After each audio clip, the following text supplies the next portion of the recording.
நாகப்பட்டினத்தில் இருந்து இலங்கை காங்கேசன் துறைமுகத்திற்கு கப்பல் போக்குவரத்து மீண்டும் தொடங்கப்பட்டுள்ளது. இது தொடர்பான கூடுதல் விவரங்களை நமது செய்தியாளர் பார்த்திபனிடம் கேட்கலாம். பார்த்திபன், விரிவான விவரங்களை பதிவு பண்ணுங்க. நாகப்பட்டினம் துறைமுகத்திலிருந்து இலங்கை காங்கேசன் துறைமுகத்திற்கு மீண்டும் மே மாதம் 13ஆம் தேதி முதல் கப்பல் போக்குவரத்து தொடங்க உள்ளதாக அதிகாரிகள் தெரிவித்திருக்கிறார்கள். நாகப்பட்டினம் துறைமுகத்திலிருந்து இலங்கை காங்கேசன் துறைக்கு கப்பல் போக்குவரத்து கடந்த வருடம் அக்டோபர் மாதம் 14ஆம் தேதி பாரத பிரதமர் மோடியால் காணொலி காட்சி வாயிலாக தொடங்கி வைக்கப்பட்டது.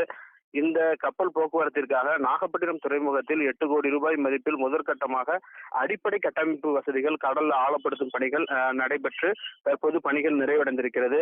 கப்பல் போக்குவரத்திற்காக சுங்கத்துறை அலுவலகம், குடியுரிமை அலுவலகம் உள்ளிட்டவைகளும் நாகை துறைமுகத்தில் ஏற்படுத்தி தரப்பட்டிருக்கிறது. குறிப்பாக இந்தியா மற்றும் இலங்கையிலிருந்து அதிக அளவிலான சுற்றுலா பயணிகள் இந்த கப்பல் போக்குவரத்தால் பயன்பெற்று வந்தனர். தமிழகத்தில் உள்ள ஆன்மீக சுற்றுலா தலங்களை காண்பதற்காக இலங்கையிலிருந்து அதிக அளவிலான ஆன்மீகவாதிகளும் வருகை தந்தனர். அதே போல அங்கிருந்து பொருட்களை பெற்று செல்வதற்கான, அதாவது இந்தியாவில் இருந்து ஜவுளி உள்ளிட்ட பொருட்களை வாங்கி செல்வதற்காக கப்பல் மூலம் இங்கே வரக்கூடிய சூழ்நிலையும் ஏற்பட்டு இருந்தது. இந்த நிலையில்தான் கப்பல் போக்குவரத்து தொடங்கப்பட்ட சில நாட்களிலேயே வடகிழக்கு பருவமழை காரணம் காட்டி கப்பல் போக்குவரத்து நிறுத்தப்பட்டது. இதனைத் தொடர்ந்து இந்த நாகப்பட்டினத்திலிருந்து இலங்கைக்கு இயக்கப்பட்டு வந்த செரியாபாணி கப்பலின் ஒப்பந்தமும் ரத்து செய்யப்பட்டது. அதனைத் தொடர்ந்து வருகிற மே மாதம் 13ஆம் தேதி புதிதாக சிவகங்கை என்கிற பெயர் கொண்ட புதிய கப்பல் மற்றொரு தனியார் நிறுவனத்தின் மூலம் இயக்கப்பட உள்ளது. அதாவது நாகப்பட்டினம் துறைமுகத்திலிருந்து காங்கேசன் துறைமுகத்திற்கு செல்வதற்காக ஏற்கனவே இயக்கப்பட்டு வந்த செரியாபாணி என்ற கப்பல் தற்பொழுது மாற்றம் செய்யப்பட்டு புதிய கப்பல் இயக்கப்பட உள்ளது. பிரம்மாண்டமாக தயாரிக்கப்பட்டுள்ள இந்த சிவகங்கை கப்பலில் கீழ்தளத்தில் 133 இருக்கைகளும் மேல்தளத்தில் 25 இருக்கைகளும் உள்ளவாறு அமைக்கப்பட்டிருக்கிறது. அதாவது மேல்தளம் என்று சொல்லக்கூடியது முதல் வகுப்பு அப்படிங்கிறத அவங்க தெரிவிச்சிருக்காங்க.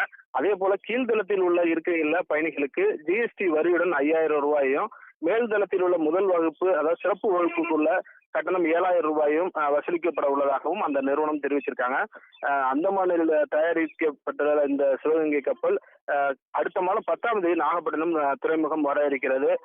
இந்தியர்களுக்கு இலங்கையில் விசா கிடையாது என அந்த நாட்டு அரசு அறிவித்துள்ள நிலையில் இந்த கப்பல் போக்குவரத்தில் பயணிப்பதற்கு பாஸ்போர்ட் மட்டும் போதுமானதாக உள்ளது. குறிப்பாக பயணிகள் கப்பல் போக்குவரத்து 40 கிலோ கொண்ட லக்கேஜுகளை மட்டுமே பயணிகள் எடுத்து செல்லக்கூடிய நிலை இருக்கிறது. அதனை அதிகப்படுத்தி தர வேண்டும் என கப்பல் பயணிகள் எதிர்பார்க்கின்றனர்.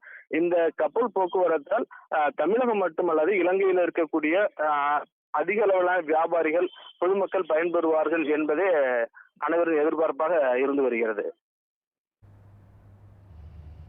முழுமையான தகவல்களுக்கு நன்றி பார்த்திபன்.